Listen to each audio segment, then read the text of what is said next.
All right, guys, just wanted to give you a quick review for the remote learning for this week and your assignment that you have.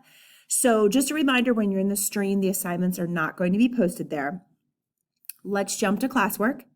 So I just kind of did a little remodel this afternoon, and as you can see, I moved some things around. So if you take a look, I decided to put the resources up at the top so that they're not getting lost at the bottom. In the resources, remember, is my Google site. Library book delivery. Please remember, we are definitely starting that process. It's actually part of your remote assignment in class face-to-face that we did as well. But just real quick, remember, it's a two-step process, okay? First, you have to, actually, it doesn't really matter what order you do it in, but actually, let's think about that. It actually does. I would definitely place the book on hold first in the library because it might not be there.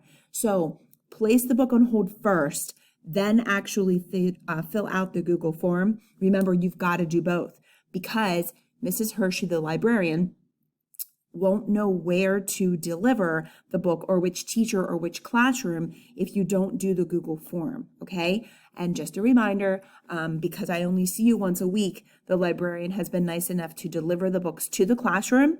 So just remember that in regards to completing that two-step process so that that can help you out as far as getting a book. These here are actually speech-to-text and text-to-speech tools that you can use and add or access to your computers so that you actually can access more text in it, not just in my class, in all of your classes, if needed. So let's take a peek then at week 914, which is this week, your remote assignment. Okay, so basically you need to be placing a book on hold. This is a video that's telling you how to do that. This is the Google form that you need to fill out. Then you have an actual assignment. Before I talk about that though, I want to jump down here.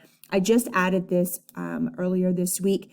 This is actually the library catalog. So if you weren't sure how to get to that, I've added that there again as well.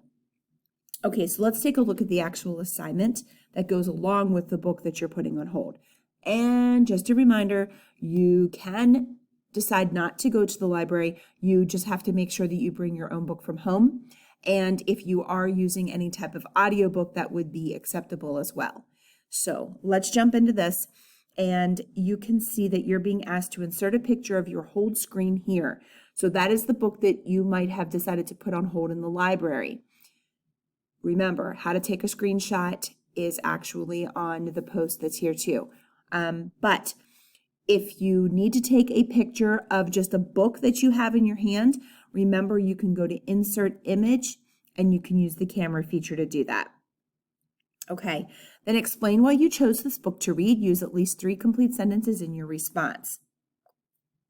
Just reminding you over here to make sure that you put your book on hold, take a screenshot, submit the Google form, respond to the question, and make sure that you turn this in. Here's an example if you need to take a peek at that. All right. So we're back in the classwork page. Just a reminder, whenever you're accessing your assignment like this, you do want to click on View Assignment. Now, unfortunately, I can't show this to you because I'm logged in as a teacher, but when you click on that, that is actually what is going to give you the ability to turn in your Google slide, okay? So remember, like a Google Doc, normally you have the turn in button up in the upper right-hand corner. Slides are different. This assignment is a slide. So click on View Assignment. On the right-hand side, it'll pop right up. It'll show where you can actually turn it in. And also know that that's where you can actually see comments from me. So that's also really important to know. If you have any questions, please remember you can email me at any time. It's on my Google site, and I will email you back. So make sure that you guys are checking your Mechanicsburg website, the MASD student one. And sometimes I email you, like for example, I had seen somebody that had forgotten something. I posted a comment in Google Classroom, but I also will email when I can as well. Okay, guys, take care and have a great week, and I will see you soon.